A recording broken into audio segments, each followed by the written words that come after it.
K-Dog, we're back again. How's it going? Good. Good. You get floor first because I feel like I have dominated topic-wise, and it's getting a little redundant in my own head. So bring us something new. Dang it. I don't... What? Listen, I've tried so hard to steer away from politics and let's give it a rest. Let's talk about something else. But that's just the biggest thing going on right now. It's consuming our lives. So I'm still trying to find something else. Okay, so unpopular opinions. So it's easy to pick unpopular opinions because I think status quo sucks so bad right now that very few people who can be any bit objective can't, come to something that's going to make somebody mad, but it's just a truth, especially when you self-apply it first, right? It's good to have an opinion that applies to somebody else, like raise taxes on him, right? Yeah. But then it's like, how about raising taxes on you? And you're like, whoa, hold up, hold the train. Wait a minute. All right, so these little conflicts, okay? So in principle, we'll say, the RFK stuff, not to get political, but to get topical with the topical. RFK. That's topical. what it is. It's topical. Yes, topical. Yeah. So making people healthy. Mm-hmm. Right? Mm-hmm. And so I don't think anybody on the planet is like, well, no, I'm pro unhealth and illness and disease, right? Everybody wants to be healthy, but what are you willing to sacrifice? So, for instance, if you put healthy food in schools, making it and presenting it, and then looking at the trash can and all the food is in the trash can. Mm-hmm. So nobody ate the thing because nobody wants... There's a reason people buy unhealthy food because it tastes freaking good and it's exactly what we're tempted into buying. Yeah. So do you think that we should just allow people, give them good information, let them make their own choices? They make bad choices. They're just free to have the repercussions that are due to them? Or do we need to protect people from themselves and take away the unhealthy options so they have no other choice but to eat the healthy choices?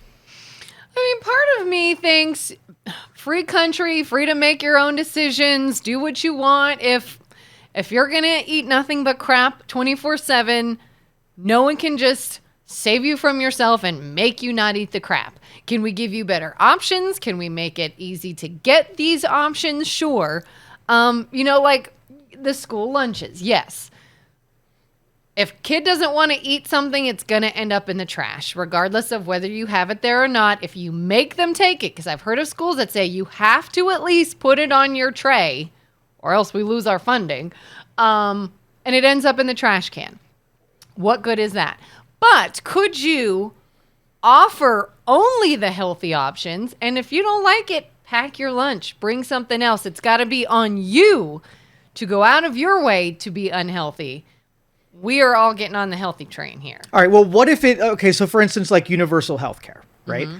So basically healthcare is paid for the government, right? And the stipulations that need to be put on that is the people who get and follow the prescribed healthy options get taxpayers to pay for whatever their medical care.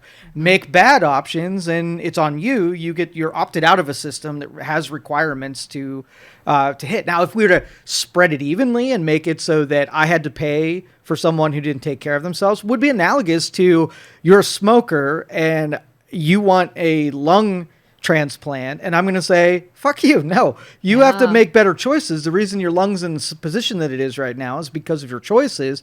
Why should you get the healthy lung? I want the healthy lung to go to someone who didn't make bad choices and didn't cause the damage of the lung. Yeah. Isn't there, is it Progressive, the auto insurer that had the whole snapshot thing in your car where if it saw that you were obeying all the traffic laws and not speeding, then maybe your insurance rates would go down? Wouldn't it be interesting if your health insurance rates were like, hey, here's my proof that I have a gym membership and I go so many times a week, and here's my grocery receipt where I bought this instead of this, and here's where whatever it is, could we then say, oh, well, you pay a lower rate than you are taking all these steps to ensure that you don't need to go to the doctor, versus someone that's like, yeah, I eat like crap, I get zero exercise, and I smoke. You brought up like car insurance, right? If you're a male, you take a penalty whether or not you are a responsible, disciplined driver. You are paying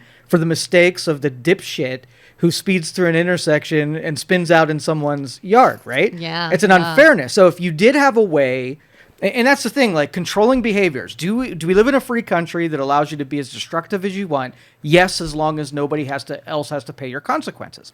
And if we give you that freedom, then we can't give all people participation in things like universal health care or insurance that puts everybody in a box. Because quite frankly, I don't want to be in the same box as most people. Like I'm going to take a consequence by if you make all healthy choices, you're going to be, you're going to be disciplined, right? And penalized for your decisions because now you got to carry the dead weight who makes poor decisions. Yeah, and I feel like that's kind of universal, and we've all seen it, whether or not you think it applies to healthcare or not.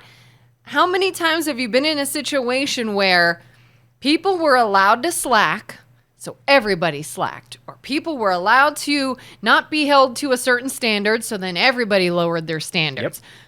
So what's the difference? It's I'm allowed to do whatever the heck I want, and so are you. But if your decisions are better than mine, doesn't matter.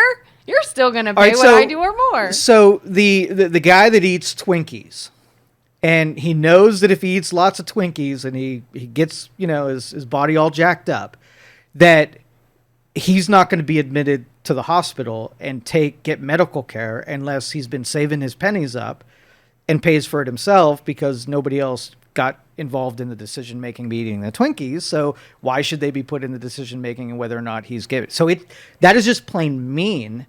And in order to have freedom, you have to have meanness in the consequences for Mr. Twinkie Man. Mm-hmm. Mm-hmm. Yeah. And I know that everybody's thinking too, like, but there are instances that... Oh, I know. The exception. I fucking hate the exception. Cancer because of something else. Yes. And it was no fault of our own. That is why we cannot have these things like Bernie Sanders and universal health care. Can't do it because you don't have... I don't want the control of other people's decisions, and I don't want the penalty or the cost of those decisions. I want to see someone living their dream, paying their way, earning everything that's due to them and owing everything that they owe. And that's plain and simple. As mean as that is, so long that, number one, you know the information going in. So if someone's smoking, you go, hey, do you know that causes cancer? Well, yeah, but my grandfather smoked until he was 105, so that won't happen to me. And I would say, cool, you might escape the percentage of chance of people to do. But if you don't, right, are you prepared to carry everything that goes along? Lung cancer costs X amount of dollars, and it's not going to come from the taxpayers. That's going to be on you. How's that cigarette taste right now? So what about instances, just trying to be devil's advocate, let's say somebody takes steps, they eat healthy, they exercise, they do all the things that someone's supposed to do in order to have good health. And then maybe after working the same job for like 15, 20, 25 years, they find out that the building they were working in had asbestos or whatever. Mm-hmm. There was something happening, and now this person has cancer because they had no idea. Should they then still be covered to treat that cancer? Well, the building is going to carry insurance against things that are large. And the person that got damaged by whatever that insurance covers needs to pay the exact amount, not punitive. Like the litigation system is a punitive system. And so it's broken in a way where I try to end you.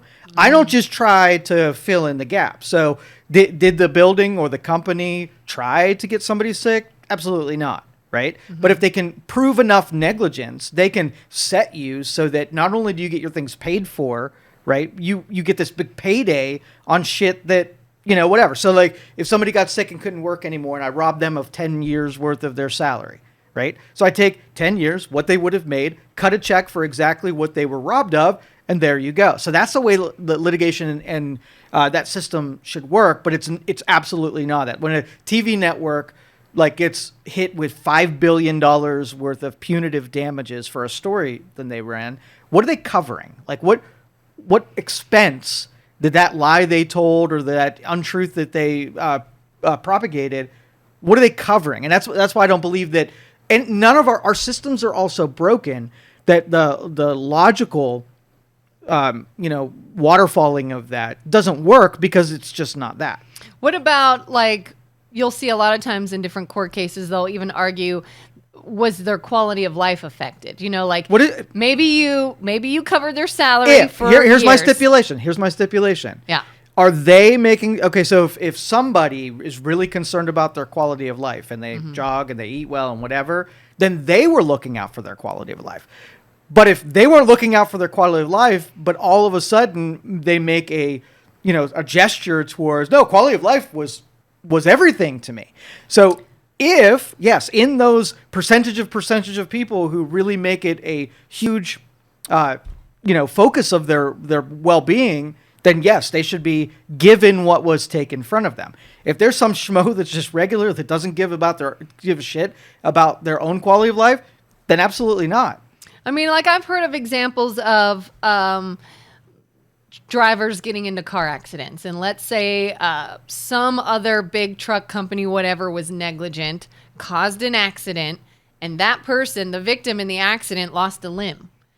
And now it's like, right, you paid to get my car fixed, you paid my medical bills, you paid for the time I missed work, but I am minus an arm, and that was important to me and my quality of life. Well, and that's what litigation should be about. Now. It should be adding things that we can do to try to make you whole on a spreadsheet, and you can take every line item and what's it for? Oh, we paid for prosthetics. We paid for some accessibility options for your home. The things you're not going to be able to fill that in, and then what? Are you going to give a happiness fee? I was going to say mental anguish, therapy to deal with the trauma. That's what I'm saying. That's what it's become, where this is a windfall, a payday, instead of math. This is a mathematical pursuit when you're pay your premium. So it's a mathematical pursuit when you get a benefit from those premiums. You can't all of a sudden like pull out the emotional happy place all of a sudden, right? Because you didn't do that on the other side. And again, it's not supposed to be a 1-for-1. When you participate in life, you take risks. Some of them are your own. You get hit by a drunk driver. You didn't do anything. You were completely innocent. So things could be taken away from you, that there's no such thing as making it right? You can't. You could fall off a cliff tomorrow, and there's nothing that can make anybody whole because of that happening. If you chose to leave your house, there's some risks that you take just by leaving the house. Now, when you pay your premiums, right, and you're negligent, you drive drunk, all host of other reasons why you were then there's a victim of your decisions, then when you list out the consequences of those, they should pay a consequence. They should never be allowed to drive again, revoked that ability, and they fill in whatever they caused you through the insurance company that they pay. And then the insurance company then can regulate behaviors so that they can conform to the risk that goes along with the premium they pay. So if you don't want somebody to be a drunk driver, then either you issue insurance to insure against an inevitability or a possibility, right? And then cut your premiums so that they cover the percentage of people that will make bad decisions. But it's both sides. You got to change behaviors, right? And then you got to do cost in accordance with rewarding good behaviors and penalizing bad behaviors. That's what insurance is supposed to be. Yeah, because I keep hearing these horror stories about, for example, the California wildfires. That then all the insurance companies dropping their clients that had this fire damage coverage. It wasn't because of the fire damage. It was because cost caps before the fire happened, they canceled premiums because the amount of the premium wouldn't cover the risk and the liability. So people were carrying no insurance going into an area where wildfires were, had a potential or high potential of happening. People, say that again? So California put a cap on insurance premiums. So let's just say your car insurance is $100, right? And it's covering you for so much damage, property, the whole thing.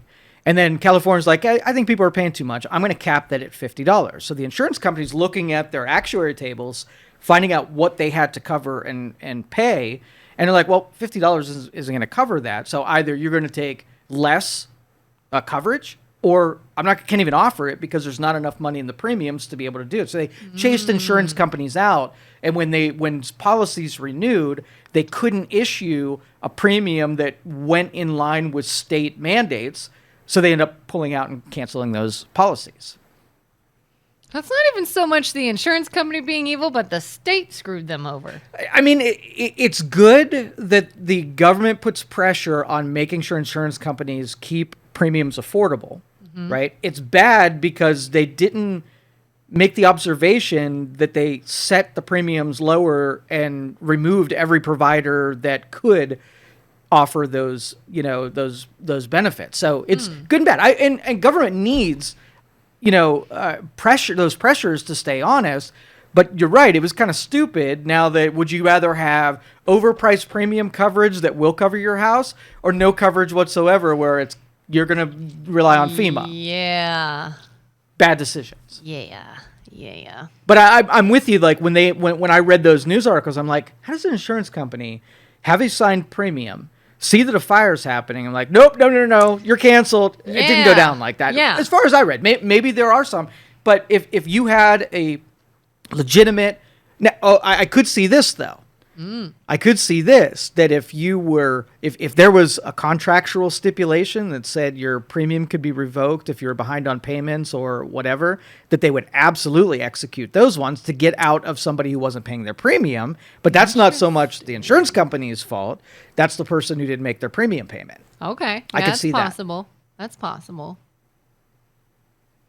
Speaking of reading something and thinking, holy crap, and then that's not actually what it is. You mean like everything we talk about this show? Exactly. Pretty much everything? Let's talk about, because, why not? We're here. Let's talk about the whole idea of freezing / pausing assistance, financial assistance, benefits, things of that nature.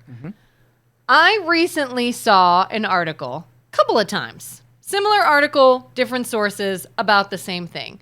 One said that Trump is freezing benefits, or I guess I should say assistance. The other said pausing assistance. Do you feel there is a difference in those terms? Freezing and pausing? Do you think the yes. media could in any way benefit from using the word freeze versus pause? Yeah, if I wanted to elicit panic, I could use one over the other. Thank you. Yes. That's all I wanted, because I have pointed out, wow, that's really interesting.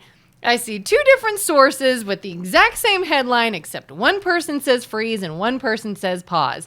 And you're going to tell me that wasn't done on purpose to push a narrative, to invoke some sort of desired emotion? So why are media on a side? Why are they gunning for a certain side? I don't mind if media guns for everybody, right? Yeah. But it seems like they started bringing out those headlines at a certain time when a certain person was elected. So let me explain, and I don't know this to be true, so I'm just going to bullshit my way through this. Why not? It's an unpopular opinion. It's an unpopular opinion. So if you're in the position of the Trump administration, why would you want to pause things right now? What would be the benefit of pausing something?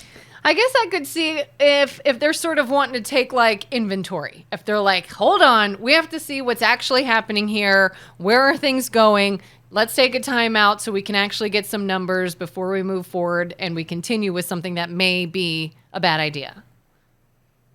Okay. So what do you think happened on the last couple weeks of the Biden administration when he's going out the door, right? Do you think there were some things issued that would escape the incoming transition? So, like, let's just say someone is there to guard your checking account, but then they're like, I'm out of here in like a day. So what they do is they write a couple of checks to their friends or some things that they would get in trouble with if they were going to be here next week, but they're not going to be in trouble anymore. So if I came in, I would say, hold up, let me take an inventory of what happened in these last couple of weeks and make sure that the shit's legitimate. Because we don't want $50 million to go out to condoms in Gaza, right? Just reading about that.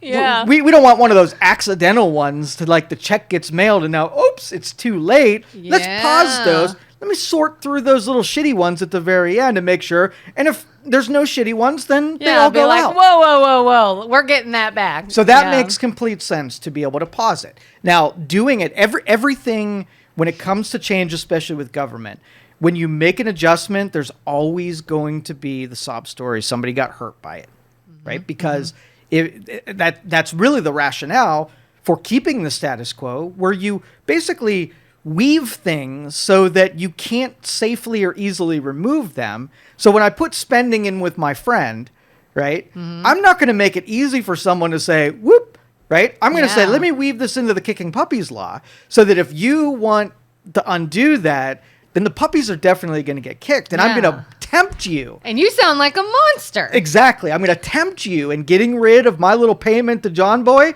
but I know you're going to have to do the kicking puppies things. And when you do, Kellen hates puppies is the strategy. Yeah. And they do, and government they are mostly lawyers who are very sophisticated at getting away with this kind of horse shit. So it's going to be a horizon of those headlines. Every decision that's made that will go for the good is going to have some collateral damage in there.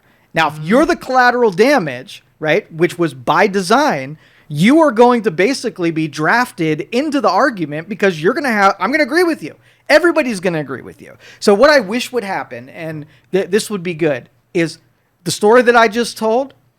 Why would you not tell everybody, hey guys, this is what we got to do. We got to stop spending because dipshit before me, spent $50 million in condoms, and we don't want that check to go out. You over here, you're in that same pool of checks. So when I freeze it, you might be waiting on X, Y, Z. So what we're going to do is we're going to craft some buffer space, right? We're going to make sure the puppies don't get kicked, even if we've got to be patient and give me a week to unweave the puppies part of this.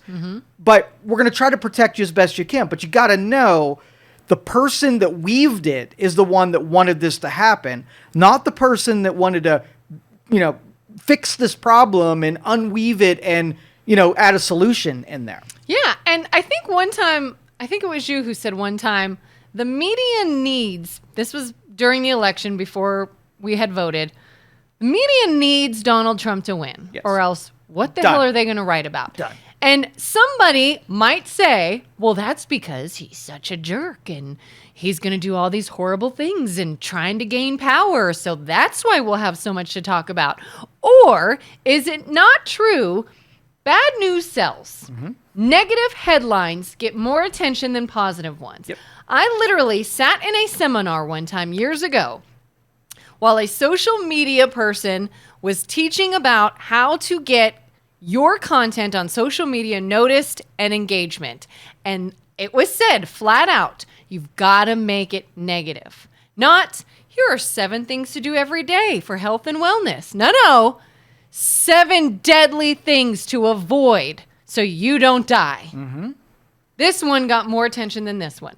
So, of course, they're going to paint this person to be a monster who does all these horrific things so they can just turn out headline after headline after headline, a.k.a. more advertisers, more money coming in. Did any of these news organizations say, who put it in there that we're going to send $50 million in condoms to Gaza? Can we dive deep into that? No, but they never do. They never do, because here's the thing. The entire machine is built on bullshit things like this. So if you pull mine out, I got 5 of them in there of my own. You're just going to pull my shit out and you're going to outline how, I needed support for my legislation. So I dealt with this guy over here. I needed him to rally his people behind me. So I gave him an insertion in a bill over there. They're all guilty of it. So none of them can actually out it. Strange, the Epstein list still has not been released. Why? Because the people that are stuck in that, right? Yep. Won't let it be freaking released. Yeah. And I want to say, why? Why does someone not jump to that conclusion? You hear something like, president cuts off funding to the poor. President takes back benefits that are life-saving for people. All these horrible things, and your immediate reaction is, what an a-hole, instead of, why? What happened in that? Why is it? Let me go down this rabbit hole a bit. Let me see what else was in there. Let me make this make sense. But no, it's obviously the only answer is he's an evil dictator, period. Well, everybody that you watch in the presentation side is inside the game, right? And it is a game. If you ever watch like two people when the microphones are on and the cameras are on, they're battling. But then you watch them when it's not on and they're like touching each other and shaking each other's hand. And like, really, where'd that attitude go when you weren't performing in the theater of government? So, and I play this game often where, you know, is somebody nefarious or are they just stupid, right? And I go back and forth because sometimes I think, okay, they're really dumb and they just don't understand. So somebody says the headline and then somebody corrects them and they're like, oh, maybe I had it wrong. Let me dig a little bit deeper. But I don't think so. I think the game is played where you take the superficial thing that somebody gives you, you get kickbacks from supporting that person. So you don't go any deeper, not because you don't want the information, but you're part of the game. If you don't go to the cocktail party, you don't have the conversation, you don't get to be friends with the person, right? I had a discussion, an ethics discussion the other day with a news reporter. Okay. And ethics in news exchange is basically you're not really allowed to take and have any interests in any of the people that you might have to report on one day. So let's just say that you're doing spokesmanship for a chicken company, and the chicken company has a bunch of, you know, health violations. Now you got to report on the health violations that puts you at odds with how you want to report this deal. So do you want to say something bad about somebody who have a financial interest in? Well, no. Well, what is a financial interest? If there's a congressman who got a donation to their campaign from a pharmaceutical company, how likely are they to say something ever bad about a pharmaceutical company?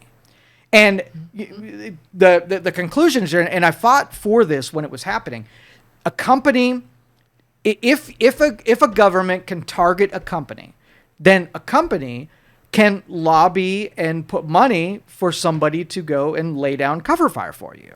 Right? So if I can attack XYZ company, well, XYZ company has to be able to spend money to ward off the attack by having allies within the government that will protect them. But you can see the danger in having people who are beholden, because when they actually have to do the function of their job, they have to decide whether or not they're on the side of their position or they're on the side of the people that brought them to that position. Yeah. But when we say this shit, it makes sense to you and I. But those people are like, oh, this will unravel everything as part of the game. The only reason I'm there is because of the power that I'm given by the stupid process that puts every single member at conflict. And if you don't put yourself in that position, you don't become a member. So the game is freaking rigged. And that's why, I mean, I sort of opened a small can of worms on Facebook the other day, because I made a post and it was like, all you armchair quarterbacks that know how to do it better, by all means, run for office, start a campaign. You think you know more than the people doing it, then go do it. Make it better. Why don't you? One person literally said, I won't ever run for office because my lifestyle choices would be under scrutiny. And the way that I choose to live my life and the things my family and I do would be under this microscope, and I'm not going to suggest my family that. Well, would you do that to anybody you cared about, knowing that a system is going to break? They have no ability to break the system and make it better, but it will break them. Would you ever put anybody you cared about in that position? No, and that's my point. Is they think that they're just like corrupt, and let me just go and be corrupt, and let me, like, they have no idea what happens in the game, so to speak. Right. They are just fed this, oh, it's black and white. You're a good person, you're a bad person. You're in this position and all you want is power and you're going to do bad things. Why can't we just get a good person in there and do good things? And it's like, do you think maybe there's more to it? That something happens in the game. Let's go back to the original conversation, because I think this data and this truth, right, lends itself to this other one. So we talked before about controlling the actions of other people, right? So let's just say I put you in control of everybody's health. You get to pick what everybody eats. And I trust you, and I know that you know enough, and I know that you'd make good decisions. I'm thinking, this is awesome. Kellen has the ability to force anybody to eat anything they want. And on day one, that is a magical plan. You've got the power to control the eating habits of every person on this planet. Well, what's the risk? What happens when Kellen is not in that position and somebody else is in that position? How do I then make the decisions noble? Like if I'm like Snickers, I'm Snickers, and I'm like, I'll take Kellen version 2, and I'm like, I want people to really have to eat Snickers. And I'm going to give you $100 million to make Snickers something you can then force on somebody else. And these sophisticated people are like, yeah, I can kind of get away with that. And you're going to do something for me, I do something for you. And then 50 years down the line, right, now everybody's eating Snickers. Nobody's healthy. We gave up a freedom of choice of whatever we want. Now we're eating all shitty stuff, but we're not even allowed the choice of eating the healthy stuff because it's all dictated by somebody else. Because you cannot have a machine not become fallible because there's human beings at the helm of it. So what do? What you have an infestation in a tree. Do you clean out the infestation or do you cut down the effing tree? Well, our Constitution says once the government's not serving us anymore, replace the effing government, right? So we have to pull that lever that basically destroys everything, every institution, every connection, every person, and in mass dispatch everyone. And they're not going to go quietly. They're not going to be like, oh, okay. Yeah, you're right. I should go. I was doing a bad job, but so was he, and so was he, and so... And will that happen? No. Are the interests of the machine powerful? Yes. So if you try to change it, what will they do? They'll destroy you. So now we're stuck with a machine that's so powerful that you can't change it, and also not powerful or so powerful that you can't destroy it, right? So the only thing that you can do is get shit sandwich light. It's all you could do is it grows by 100% in shittiness per day, right? And you can limit it to 98% shittiness per day. And that's it. That's your only option. When I'm a cynic, whether or not we're going to make it, the United States is an experiment that's going to last another 100 years, I have my doubts with the current trajectory, whether it bankrupts itself by overspending more than its GDP, whether or not the people are noble or smart enough to play the role, or it just amasses so much power that it crushes itself. Yeah.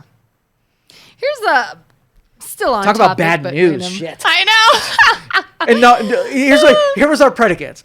We like good news, and we're not going to talk about politics, right? Stick to the principles. And here, you had mentioned the other day something you said you can't stand when someone comes at you and says, oh, civics class would have taught you, or anybody who knows civics would know this and that.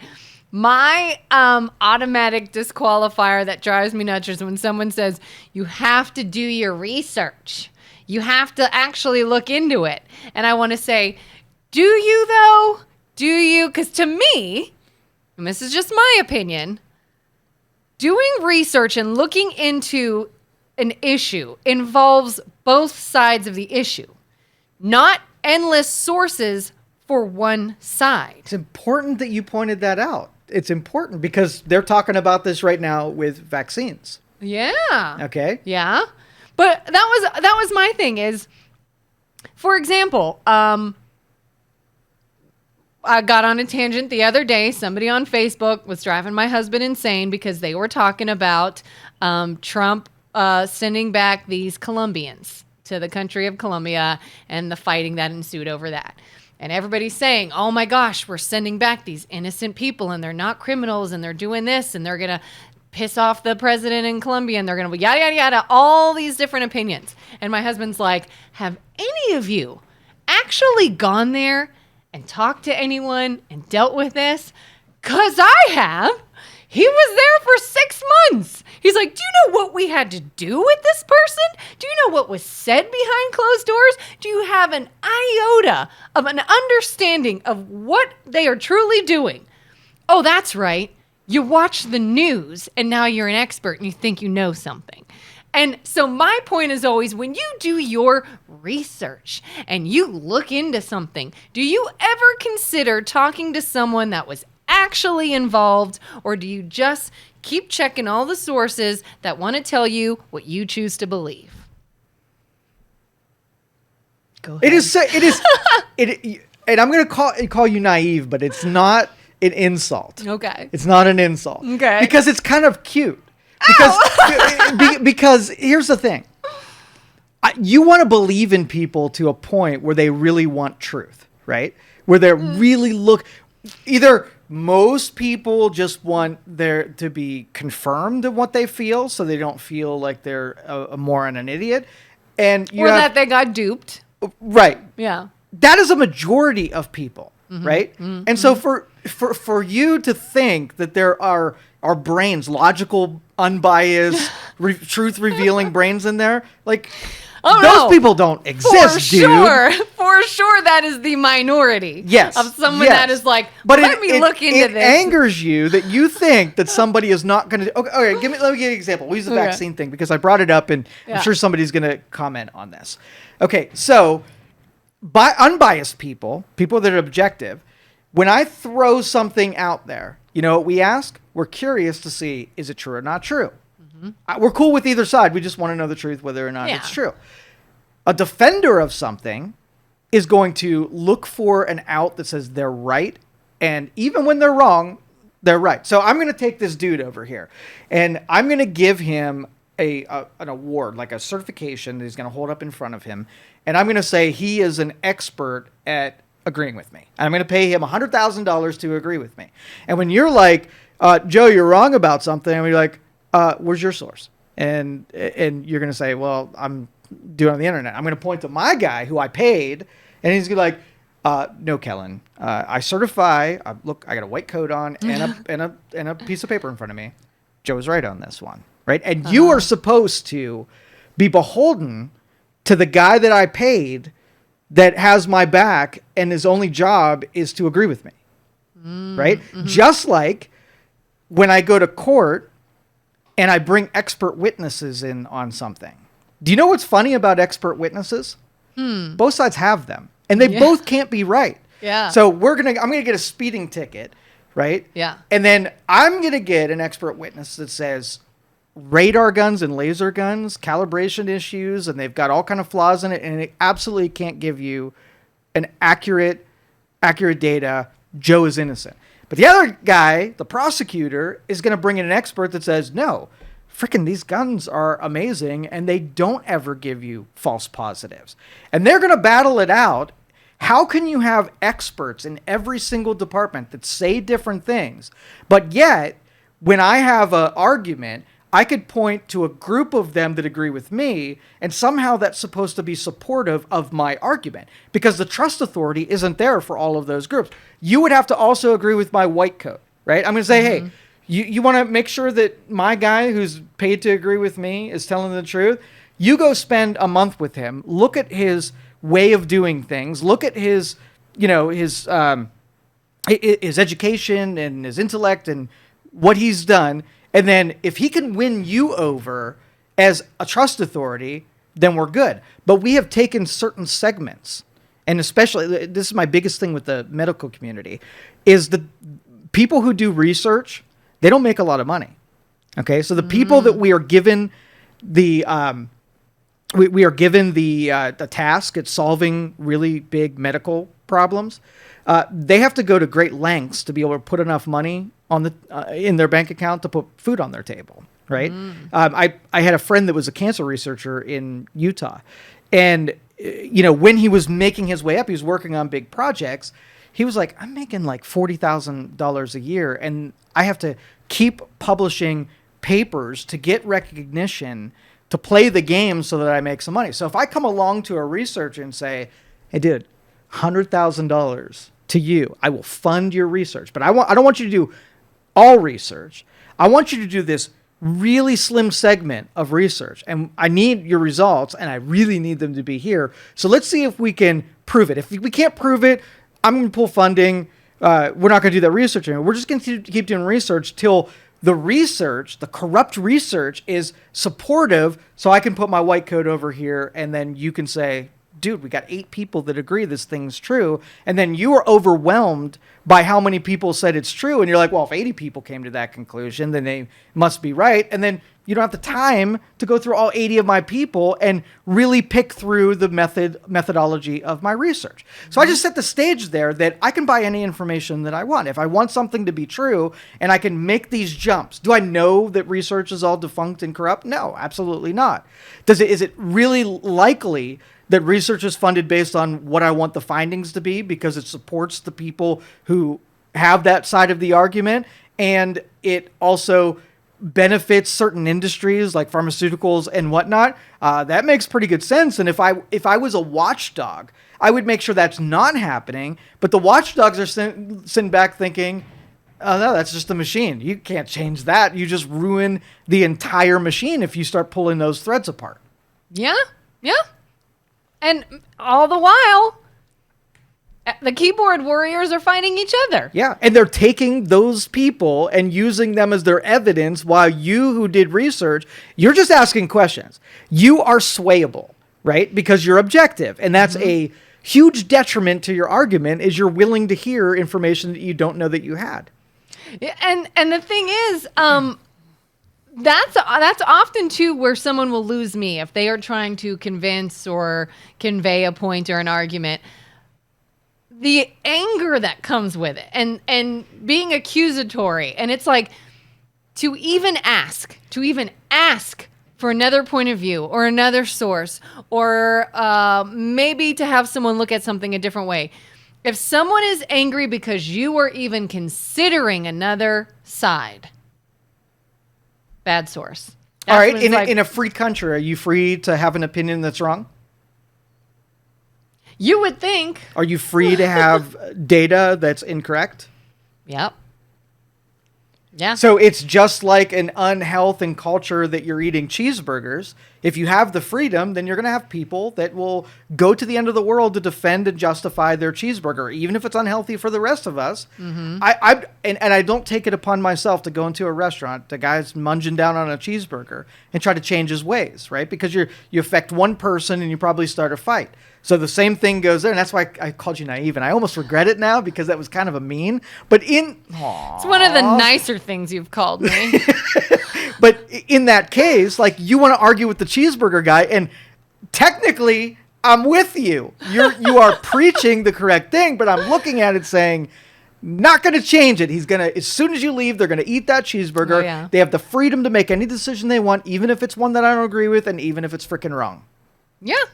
I mean, same thing. We argue to do away with censorship. You know, I don't want things to be censored. I want people to be able to post and say whatever they want to do. It's a free country and you have the right to do that. Is it freaking frustrating when what you're posting and saying is incorrect or biased or wrong? Of course it is. But if you want one, the other comes with it.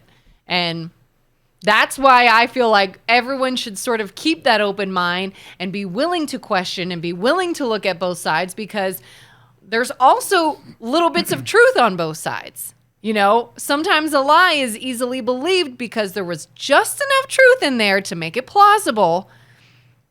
So that's when you really got to dive into it. And so if you want someone to be allowed to think and feel and post and say certain things, you then have to also say, all right, so I better keep an open mind and know that when I hear something and my knee-jerk reaction is to be like, oh my God, that's so ridiculous. How could they do that? Maybe they didn't. So slow your roll and see if that's actually true. It needs a support system, though.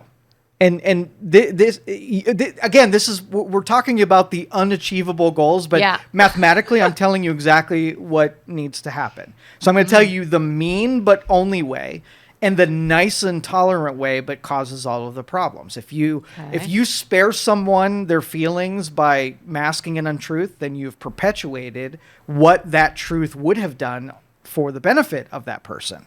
All right. So, but I said it needs a support system. Every bad idea has a group of people who, even though it makes no sense. So if you take one guy who says the earth is flat. He needs 75 people to be behind them and help defend what they say.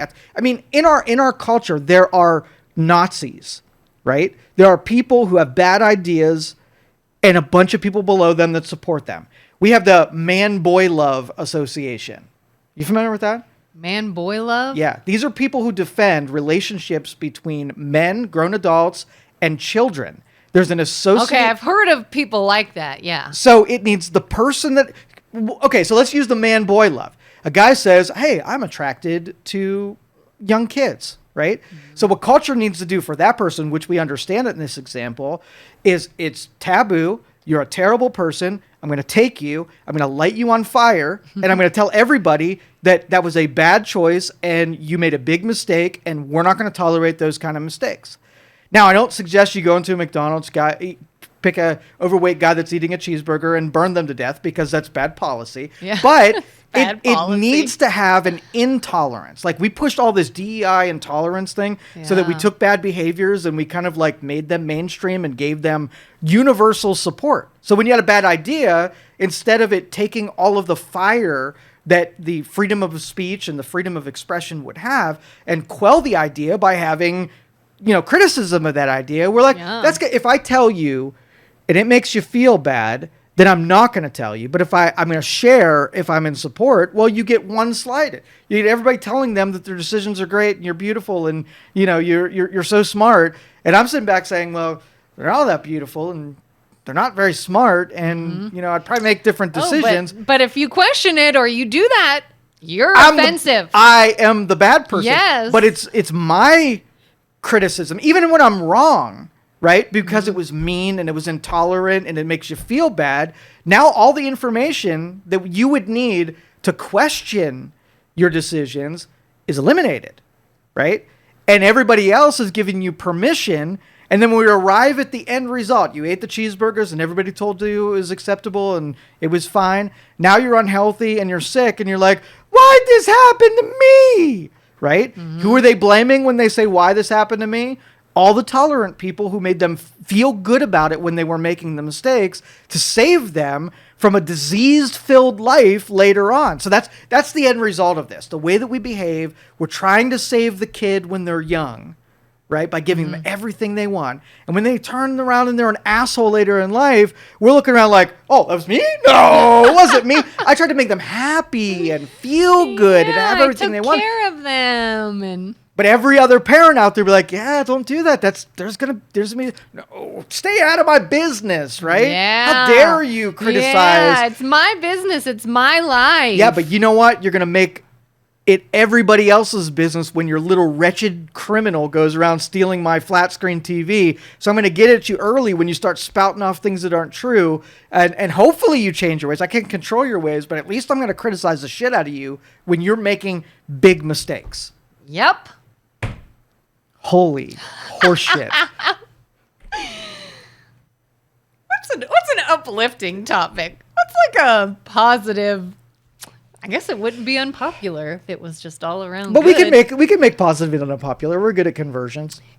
All right. This is not positive and uplifting in any way. But have you heard who the Super Bowl halftime show is? No, I have not.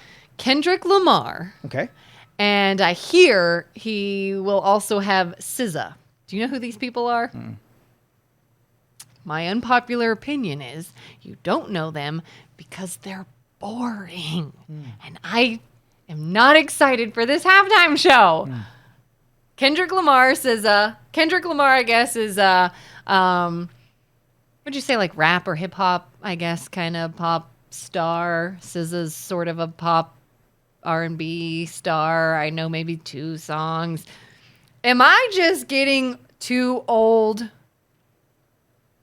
I feel like a good Super Bowl halftime show is someone that multiple generations can enjoy, is recognizable. That's about it. And I don't feel like this halftime show is going to be that good. Sometimes it's not all about you. Listen, Sometimes they're catering to someone who's not. You're wrong. And if they alienate you and you don't watch, maybe sometime in the future they'll win you back by putting someone you feel deserves to be on that stage. But that's not you this year. They picture, like, they sat around a table, a bunch of people are like, who should we have? And they look at the demographics of who watches the Super Bowl. And we're like, hey, these soccer moms are watching, but they're just watching the commercials and they're maybe watch the half. They don't really care about the game. So we're going to shelve them this year. Let's cater to this group over here. We need the younger fans to come in and buy the soccer mom's buying the jerseys. It is that I'm old. But are you buying the jerseys and are you showing up at the games? You're shelved. The people over here, the next generation, need to be enticed. So let's put some of their music and let's even change some of the, the slang that we use so that when they hear it, they're like, let's make football all about Taylor Swift. Taylor Swift. We're going to name it instead of the Super Bowl, which is kind of like, it's last generation. Yeah. This is the Riz Bowl, okay? We're going to have the Riz Bowl. The Riz Bowl. Welcome to Riz Bowl Sunday. See, that's got to quit. I'm Yeah. freaking trademarking and I'm Riz going to... Bowl Sunday. Riz You Bowl? should trademark that. Totally. One Yeah. day they're going to come to me and they're going to ask for my slang version and I'll be making some bank. Yep.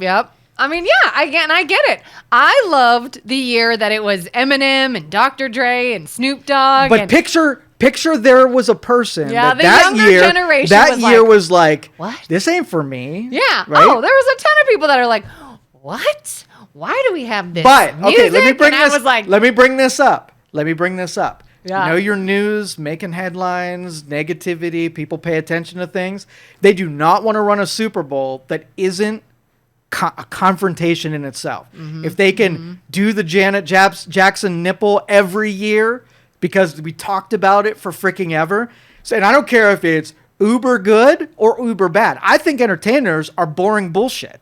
Right? I really do. Right? Yeah. But if they're boring bullshit, at least make a bunch of people pissed off that they're there, including the soccer moms who will then go complain about it. And when we talk about the Super Bowl and how terrible it was, because they don't care. They got extra people to be pissed off. So much that we're fucking talking right now about it. Do you know how many people I said, Super Bowl halftime show? And they're like, who is it? Kendrick Lamar and SZA? And they went, what? Who? And I was like, and again, I know who they are. It's not like they're not famous. They are. It's not like there's not a group of people that appreciate that. There is. Do I? Meh.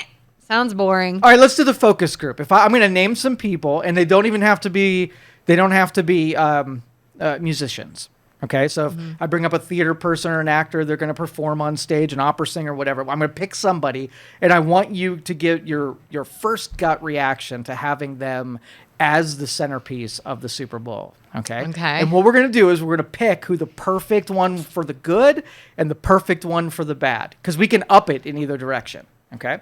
All right. I'm just telling you if I think that they would be a good Super Bowl. No, you're just your reaction, whether or not it makes If I you like them. If either your reaction or your response to it is a positive response or a negative response, and use numbers. So give me like a 1 to 10 positive or a -1 to -10 negative. If I hear their name and I'm like, closer to 1. If I'm like, ooh, 10.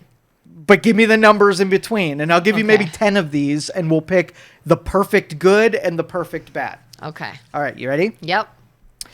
First off is going to be Kim Jong-il. Kim Jong-un. Kim Jong. Yes. I feel that's like a 2. 2? Positive 2? No. Negative. One is the bad end. 10 is No, the negative great numbers. So you got positive is 1 to 10. Negative is -1 to -10. God, why are we making this so difficult? Because I got to know if it's one you would put on the negative shelf or the Why positive. can't we just be like 5 is I'm indifferent to this person, 1 is I can't hate do them, that and because 10 then is I like them. can't do that. And it's got to be if it's the worst negative number means that you have the worst response. The bigger positive number means that you have the biggest positive. So Kim Jong-un. Negative. I don't get your numbering system. -1 is negative, but not real negative. -10 is really negative and is the worstest. Okay. -10. All right, he's -10. Yeah. I don't know that we can beat -10, so I think we found our word. All right, let me say Trump. I mean, not the worst negative. Okay, all right. We'll keep going. More towards the positive. Okay, Pitbull. Pitbull, positive. Did we abandon the whole numbering system? Yeah, because I don't understand your numbering. Well, just throw a number. Okay, just make up a number, and I'll make sense of it. Scale of 1 to 10. Yes. 5 is I am indifferent. I have no feeling. 1 is I hate them. They're awful. I will translate and 10 it. is they're amazing. 5 is now 0, right? And why 0 is -10. So I will translate. You do not have to worry about. No, you don't have to worry about. You just do a scale of 1 to 10. That's all you got to do. You ready? Doing scale of 1 to 10. Scale of 1 to 10. I'll do everything else. Okay. All right. Okay. Well, I don't know why you complicated the number system. Okay. Okay. Let's see. A German Shepherd. 8. Okay. Anthrax. 1. I'm saying the disease anthrax. The disease anthrax. Not the music group. The disease. I didn't even know they were a music group. I just want to make sure you knew, and you were really giving. Yeah, anthrax I hear is not good for you. Okay, so We're gonna 1 put is that anthrax. more like 1 so we or have 2. King Jong-un and anthrax at one end so far. Yeah. And we have a German Shepherd and Pitbull the artist at the high end. So we got a little bit of, and Trump maybe under them a little bit. But okay. Yeah. Okay. Okay. How about Christmas morning?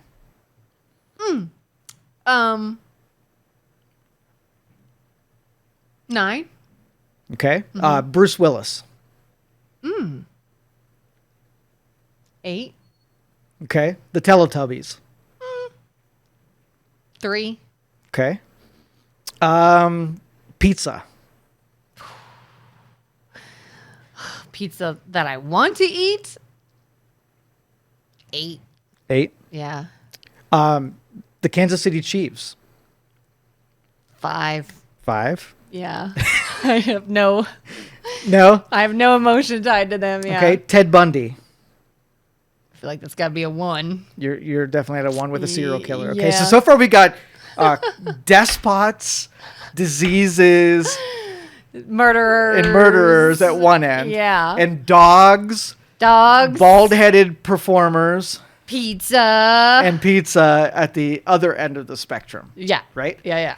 I'm going to take some previous one. What was the dude that had the satanic thing in that one Super Bowl? What the heck was his name? The something. Are you talking about young guy? Yeah. Singer. They accused him of doing satanic stuff. I would know his name any other moment but right now. Anyway, him. If it's who I'm thinking of, probably a 6. I don't think he's satanic. I think people wanted to run with that, but if it's who I'm thinking of, Okay. his music was okay. Justin Bieber. 6. What is that guy's name? That's driving me nuts now. It's the something. He goes by the something. Oh, you know what? I got the Google machine. I Google machine. Yeah, that's going to drive me insane. What is his name? And everybody that is listening to this is screaming it out. I know. Now. They're like, it's so-and-so.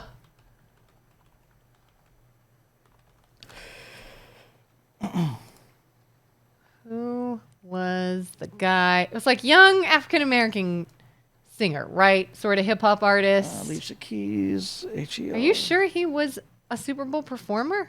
Yeah. I think. I don't know. Hey, Kendrick Lamar has been there before. Yes, he was. When it was Dr. Dre, Eminem, and Snoop Dogg. The Weeknd. Oh, not at all who I thought you were talking about. The Weeknd. No, they accuse this other artist of satanic stuff.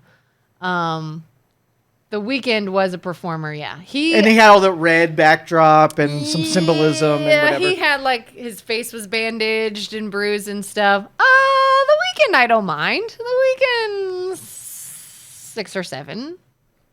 What What is the name of that other artist I thought you were talking about? God.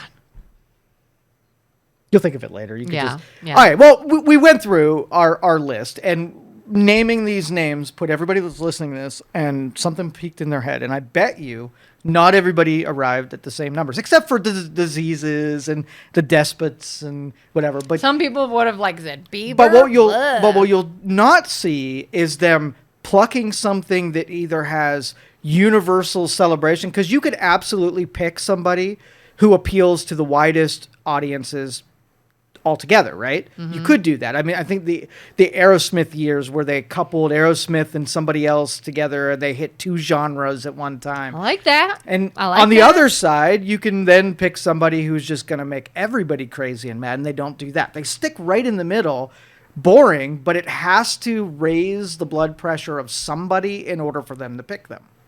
Yeah. I mean, to me, like, Kendrick Lamar was a performer back when it was Dre and Snoop Dogg and Eminem. And I feel like if you poll at least people my age and older, and you're like, oh, remember Snoop and Eminem and Dre were the halftime show? Yeah. And you know who else? Who? Kendrick Lamar. Who? Exactly. Yeah. He was slide under the radar for that younger generation. Nobody else cared. That's my opinion on this Super Bowl halftime show. Is going to be like, meh, don't care. So during the game on radio, they used to have us call it the big game. We couldn't say Super Bowl. Oh yeah, I remember that. Yeah, when I was because working in radio it was a brand years name ago. and Yes. radio stations were not. But here on not allowed to say podcasting, fuck you. We can say whatever we want. We can say whatever we want. And so I will be watching the actual game, but I will no longer watch the commercials because they've been absolute fucking garbage these last couple of years. I used to look forward I know, to that the was the best creativity part. watching the commercials and what they can come up with, but it has been Yeah. such dog shit these last couple of years because here's maybe that'll start changing, but there were sort of like points that you were given if you integrated certain things in there, right? Mm-hmm. Like some kind of elicit some kind of response that has some nobility and some, advocacy group out there.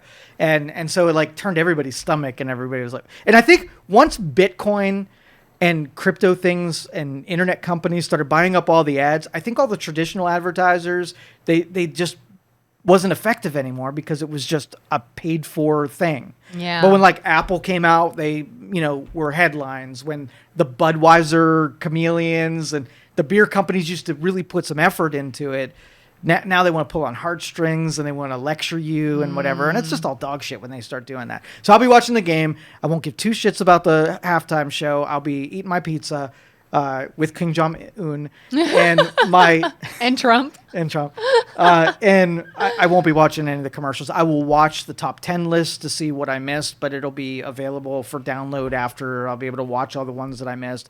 Those are your pee breaks, right? Yeah, those are important. And depending on how late it goes, I quite often, if not almost always, I usually go to bed before it's even over. Mm-hmm. And I just... You know what I realized last night? What? It has been a really long time since I actually watched a commercial. A really long time. Huh. Like, do you just fast forward or something? I don't watch a lot of TV, and everything that I do watch is through like a Netflix or a Prime or whatever. So I get to my episode, I don't see any commercials, and I'm done. Like, I couldn't tell you what the most frequent... I couldn't tell you if pharmaceuticals are still on the air because I don't see any of them. Car commercials, beer commercials, Ozempic.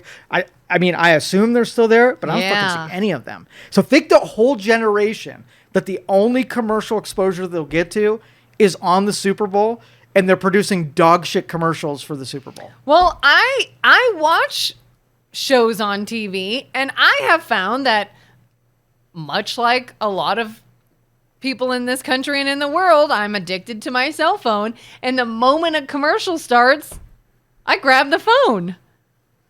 Why? No, I'm not going to look at anything in particular, but it's like show's You don't over. want to see that. Everybody knows they don't want to force things. But like I said, the Super Bowl is also the Super Bowl for other things. It should be the Super Bowl for commercials. It should be the Super Bowl for entertainment, right?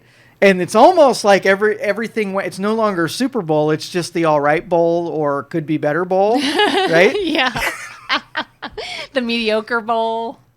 The Mediocre Bowl. Yeah, Mediocre that has Bowl. a certain ring to it. Not Bad at for all like the branding. Riz Bowl. The Riz Bowl is it. I'm telling you. We're bringing the Riz Bowl back, and requirements are amazing commercials, amazing halftime show. Yeah, you can only buy the spot if you show me the script, and what this is going to look like. And if it's dog shit, you're gone. It's got to be great. Yeah. Your money's not as important to me as whether or not this is the best. Like, if your commercial were to go through a 17-week long competition against all other commercials, and it would advance through all of the championships that got you to that moment, that is the commercial that deserves that spot. And you know what else they started doing with Super Bowl commercials is showing them before the Super Bowl. And by the time the game is on, you've already seen these. Yeah, it's not special. Yeah, that's not allowed in the Riz Bowl. Those things are under lock One and time key. only, and you're never able to show No it leak. before and never able to show it again. You go back to the 90s. That is... You better not miss it because it's gone until reruns. And I'm going to make it, I'm going to program it so if you DVR'd the game, I'm going to remove the fucking commercial because you didn't take it seriously enough to watch the game. You're not seeing it on recording. Yep, unless you pay for that. You pay to watch it again. Yeah, another $1 million and I'll leave it on the DVR. I mean, we'll accept your money, of course. That's how this works.